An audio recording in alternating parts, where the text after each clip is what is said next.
पीए और पीबी बाह्य बिंदु P से O केंद्र वाले वृत्त पर खींची गई स्पर्श रेखा है।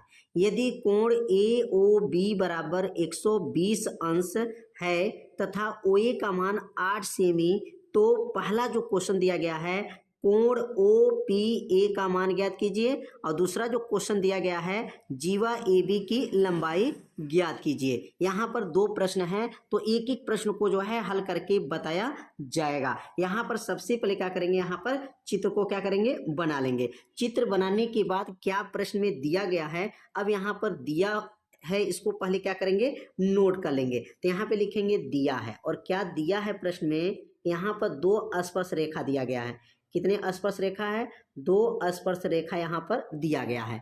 पहला जो स्पर्श रेखा का नाम क्या है, तो लिखेंगे PA और दूसरा जो है PB है। तो यहाँ लिखेंगे PA कामा PB स्पर्श रेखा है। PA कामा PB कौन रेखा है, स्पर्श रेखा है, स्पर्श रेखा है। मतलब PA, यहाँ से PA और यहाँ से PB स्पर्श रेखा है। और कोण का मान क्या दिया गया प्रश्न में, कोण का नाम AOB, ये पूरा कोण की बात है। कोण, पूरा कोण का नाम क्या है, AOB बराबर कितना अंश है, 120 अंश दिया गया है। अब यहाँ पर OA का मान प्रश्न में कितना दिया गया है, तो OA बराबर 8 सेमी दिया गया है। कितना दिया गया प्रश्न में, 8 सेमी जो है प्रश्न में दिया गया है। अब यहाँ पर प्रश्न में क्या ज्ञात करना है, तो यहाँ लिखेंगे ज्ञात करना है। देखना यहाँ पर लिख देंगे, यहाँ पर ज्ञात करना है। अब किसका मान ज्ञात करना है, तो प्रश्न में यहाँ पर दो प्रश्न दिया गया है। पहला मान जो निकालना है, कोण किसका मान निकालना है, कोण OPA का मान जो है ज्ञात करना है। और AB की जीवा जो AB है, AB की लंबाई बताना है।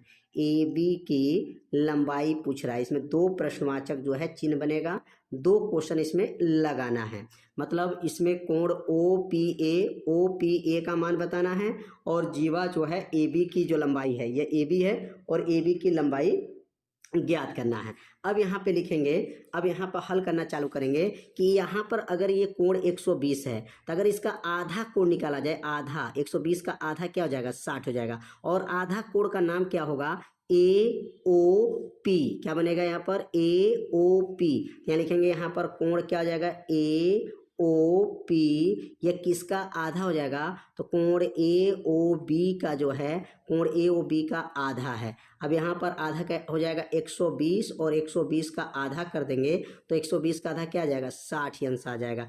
किसका मान 60 अंश आ गया, AOP का मान 60 अंश आ गया। अब यहाँ AOP का मान, यह कोण कितना अंश का आ गया, 60 अंश का कोण जो है यहाँ पर आ गया। और स्पर्श बिंदु पर 90 अंश का कोण बनता है। कितने अंश का कोण बनता है, 90 अंश का कोण बनता है। अब इसका मान निकाल लेंगे, तो मतलब ये 60 अंश तो यह हो गया, 90 अंश यहाँ हो गया और ये कोण इसका यहाँ ज्ञात करना है। तो अब यहाँ त्रिभुज में नाम लिखेंगे, त्रिभुज का क्या नाम होता है, तो त्रिभुज का यहाँ नाम हो गया AOP में। त्रिभुज का नाम क्या है यहाँ पर, AOP में, त्रिभुज AOP में चलेंगे।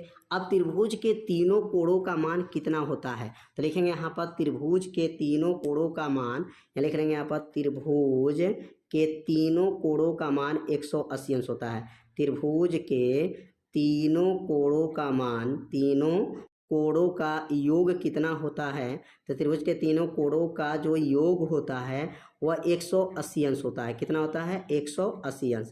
अब 180 में कौन कौन कोण है 180 में, तो देखेंगे यहाँ पर पहला जो कोण का नाम होगा AOP, ये पहला कोण हो जाएगा। पहला कोण का नाम क्या हो जाएगा, AOP प्लस दूसरा कोण का नाम हो जाएगा OPA, क्या बनेगा यहाँ पर, यहाँ बनेगा OPA।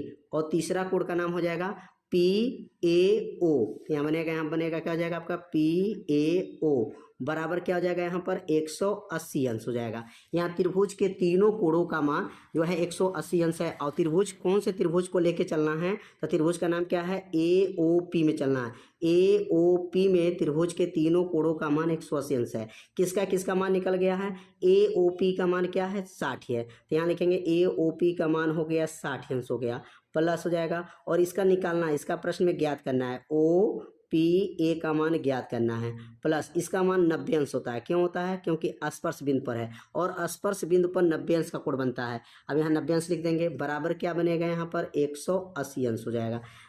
60 कहाँ से आया? तो देखेंगे यहाँ पर ए ओ पी का मान 60 है, तो ए ओ पी का मान 60 हो गया और इसका मान ज्ञात करना है, इसका मान 90 होता है। स्पर्श बिंदु 90 और 60 जोड़ेंगे तो 90 और 60 जोड़ेंगे तो ये हो जाएगा 150 हो जाएगा, 150 हो गया, प्लस हो जाएगा और प्लस हो जाएगा, यहाँ लिखेंगे ओ पी ए बराबर क्या बनेगा यहाँ पर 180 अंश। 150 को पक्षांतर कर लेंगे, 150 पक्षांतर हो जाएगा तो ओ पी ए बराबर हो जाएगा 180 माइनस 160 हो जाएगा। 180 में से 150, ध्यान देंगे 150 कहाँ से आया? 90 और 60 जोड़ेंगे तो 150 होगा, 150 को पक्षांतर कर दिया गया है। अब यहाँ पे लिखेंगे यहाँ पर ओ पी ए बराबर 180 में से 150 निकल जाएगा तो क्या बनेगा यहाँ पर 30 अंश हो जाएगा और ये मान निकल गया। इसी का मान को जो है गणना करना था, ओ पी ए का मान निकालना था, तो ओ पी ए का मान कितना अंश हो गया? 30 अंश हो जाएगा। अब इसमें जीवा ए बी की जो है लंबाई ज्ञात करेंगे, तो ए बी की अगर लंबाई निकालते हैं तो यहाँ ओ ए का मान 8 दिया गया है। कितना दिया गया यहाँ पर? 8, यहाँ पर 8 सेमी दिया गया है। यहाँ पर 60 अंश का कोण बन रहा है। अगर इसमें त्रिभुज का आधा दूरी अगर ए एम निकालेंगे तो जितना ए एम निकलेगा उसका दुगुना कर देंगे तो ए बी का मान निकल जाएगा, ए एम का दुगुना ए बी हो जाएगा। और ये त्रिभुज का नाम क्या बनेगा? तो त्रिभुज का नाम होगा, यहाँ बनेगा ओ एम ए। यह त्रिभुज जो छोटा वाला त्रिभुज देख रहे हैं, इस त्रिभुज में हम लोग चलेंगे। अब त्रिभुज का नाम यहाँ लिख लेंगे, तो त्रिभुज का क्या नाम है? O M A. O M A त्रिभुज में हम लोग चलेंगे, तो त्रिभुज का क्या नाम है? तो यहाँ लिखेंगे त्रिभुज का नाम हो गया, यहाँ पर हो जाएगा ए ओ एम में, त्रिभुज में चलेंगे और यहाँ पे लिखेंगे साइन थीटा। क्या लिखेंगे यहाँ पर? साइन थीटा का सूत्र क्या होता है? तो साइन थीटा का सूत्र होता है लंब बटा कर्ण होता है। लंब बटा क्या हो जाएगा यहाँ पर? कर्ण हो जाएगा, लंब बटा कर्ण। और साइन थीटा व लंब बटा कर्ण होता है, तो यहाँ पर कितने अंश का कोण बना है? तो यहाँ पे देखेंगे तो यहाँ पर 60 अंश का कोण बना है। तो 60 अंश का कोण बना है तो यह लंब हो गया और यह नीचे वाला आधार हो जाएगा और ये कर्ण होगा। जो कोण जो जहाँ से कोण को हम लोग प्रयोग करते हैं ठीक सामने वाला भुजा लंब होता है, तो यह लंब हो जाएगा, यह आधार हो जाएगा और ये कर्ण हो जाएगा। तो लंब इसमें क्या हो जाएगा? ए एम है और कोण 8 है। साइन थीटा लिख देंगे, थीटा के जगह पे कितना अंश का कोण बना था? 60 अंश का कोण बना था। लंब कितना था? तो ए एम था, लंब ए एम था। कर्ण कितना था? 8 था, कर्ण 8 हो गया। अब साइन 60 अंश का मान क्या होता है? तो 60 अंश का मान होता है कर्णी में 3/2 बराबर हो जाएगा ए एम हो जाएगा। ए एम बटा क्या बनेगा यहाँ पर? 8 हो जाएगा। 8 में 2 का, इसमें 8 में का गुणा कर्णी 3 में कर लेंगे और 2 का गुणा ए एम हो जाएगा, तो 2 ए एम बराबर हो जाएगा 8 कर्णी में 3 हो जाएगा। अब 2 नीचे चला जाएगा, यहाँ पर 2 नीचे जाएगा तो क्या बनेगा यहाँ पर? ए एम बराबर हो जाएगा 8 कर्णी में 3/2 है। यहाँ पर अगला लाइन बनेगा ए एम बराबर 2 से 8 काट दीजिए, कितना बनेगा आपका? 4 कर्णी में 3 हो जाएगा। तो किसका मान निकल गया यहाँ पर? 4 कर्णी में 3 जो निकला वह ए एम का मान निकला है। और इस प्रश्न में किसका मान पूछा गया है? ए बी का मान पूछा गया है। तो ए बी जो है ए एम का दुगुना है।